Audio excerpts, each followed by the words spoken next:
United worker union बल्दिया शर्की के सदर गुल इस्लाम, जनरल सेक्रेटरी वारिस गुलनाज और दीगर रहनुमाओं ने आज भी लाड़काना म्यूनिसिपल कॉरपोरेशन के असद पठान के झुलसने के वाक़े पर शदीद एहतजाज किया और फौरी तौर पर सिंध हुकूमत से मुतालबा किया कि उसको इंसाफ फराहम किया जाए और वो जो रज़ाकाराना रिटायरमेंट मांग रहा है वो उसको दिया जाए। उनका कहना था कि लाड़काना म्यूनिसिपल कॉरपोरेशन के उन लोगों को या जो लोग इसमें मुलव्वस है उनको फौरी तौर पर उनके ओहदों से बरतरफ किया जाए। यूनाइटेड वर्कर्स यूनियन बल्दिया शर्की के सदर गुल इस्लाम, जनरल सेक्रेटरी वारिस गुलनाज और दीगर ने आज इस हवाले से एक ज़बरदस्त एहतजाजी मुजाहरा किया और मुजाहरे के दौरान जब दीगर कारकुनान मौजूद थे उन्होंने प्ले कार्ड्स उठाए हुए थे और उस पर वाज़ेह तौर पर असद पठान से यकजहती का इजहार किया गया था और उम्मीद ज़ाहिर की कि वो जल्द सेहत याब होंगे। इस मौके पर गुल इस्लाम ने कहा कि हमारी कोशिश ये होगी कि हम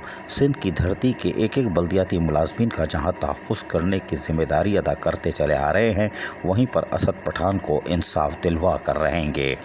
और यकीनी तौर पर इस हवाले से सिंध की धरती में एक एक बल्दियाती इदारों में गुज़िश्ता 3 दिन से एहतजाज का सिलसिला जारी है और ये थमेगा भी नहीं। जबकि जनरल सेक्रेटरी वारिस गुलनाज ने कहा कि असद पठान लावारिस नहीं है, इसलिए कि माजी गुज़र चुका माजी अब 2022 है और यकीनी तौर पर सिंध के नहीं पूरे पाकिस्तान के बल्दियाती मुलाजमीन एक प्लेटफार्म पर मुत्तहिद हैं और दुख दर्द में शरीक हैं। असद पठान को हम किसी तरह लावारिस नहीं छोड़ सकते, उसके जायज़ हकूक़ को दिलवाने के लिए हम अपना हर मुमकिन किरदार अदा करेंगे और यकीनी तौर पर आज का ये एहतजाजी मुजाहरा टोकन है,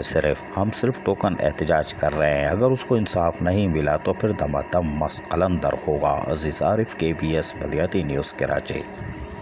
ऐसी ही खूबसूरत वीडियोस फ्यूचर में हासिल करने के लिए रेड बटन पर क्लिक करके और बेल आइकॉन को प्रेस करके हम सबके सब्सक्राइबर बनना मत भूलिए।